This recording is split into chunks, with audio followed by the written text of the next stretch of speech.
What's up, you guys? Sam Dog, the infamous 253, coming at you guys with my buddy Adam Axelson on the speakerphone. Dallas is a little busy, so no Dallas this time on this post-game recap. I'll have to get him back for game picks, but got Adam on the phone, and Seahawks end up getting the win in Tennessee, 30-24, just by 6 points. And I'll be honest, it really should not have been that close. But first positive of this, I would say we played a turnover-free game, so no interceptions today, and thank God for that. That's the first positive I'll get out the way. Adam, how you doing? Hey, I'm good, bro, man. Battling a cold, but I gotta say thanks for having me on.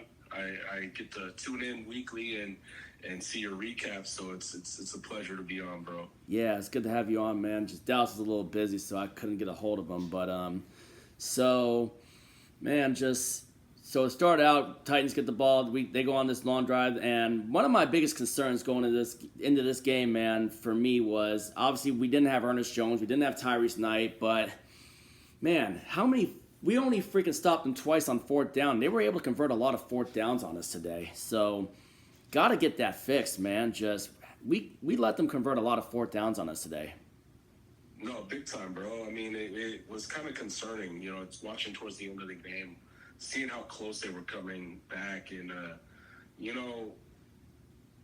it's really hard to say what's going on. They have an identity. We're scary on defense. Everybody calls them the Legion of Boom too, but they're nowhere close to that, bro. This is a whole different defense. I mean, we really had the game like wrapped up. It's like, why did we just also keep on stalling on offense? And then, I mean, really the Titans really got their first life when they had Chimere DK return that punt return 90 yards for the touchdown, which gave them that life. And then we gave them that Cam Ward touchdown, and just a lot of sloppiness today from the defense. I mean, especially against the worst team in the league, and you let them hang around too. I mean, come on. I mean, we got a lot to fix on defense, but we need to get Ernest Jones and Tyrese Knight back next week when we take on the Minnesota Vikings at home. But let's go to the positives, though. Jackson Smith and Jigba, eight catches for 163 yards and 2 touchdowns. JSN is now the all-time single-season receiving yards record in Seahawks history. He just surpassed DK Metcalf for the record today, only through 12 games. And there's still a lot more season left for JSN to potentially get 2,000 yards. He's the best receiver in the NFL. And you know what? I'm going to say this.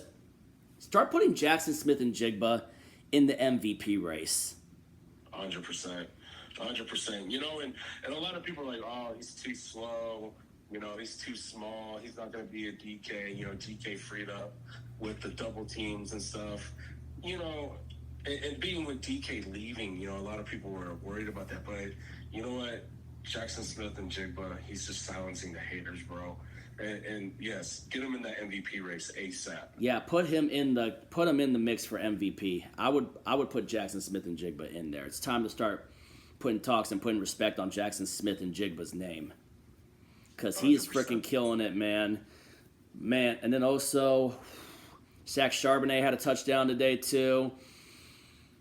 So there was that. I think Charbonnet had the one that made it it 30 before they got the punt return touchdown and kind of got light. No, actually it was after the punt return touchdown that we went down fast and got the Charbonnet touchdown. But defense, I would say, needs a lot more work. Granted, I know we had four sacks today on Cam Ward. I know one of them came from Byron Murphy, another one came from Leonard Williams, and the other one came from Boye Mafe and Derek Hall. Forgot who had the fourth one, though. I didn't quite see it.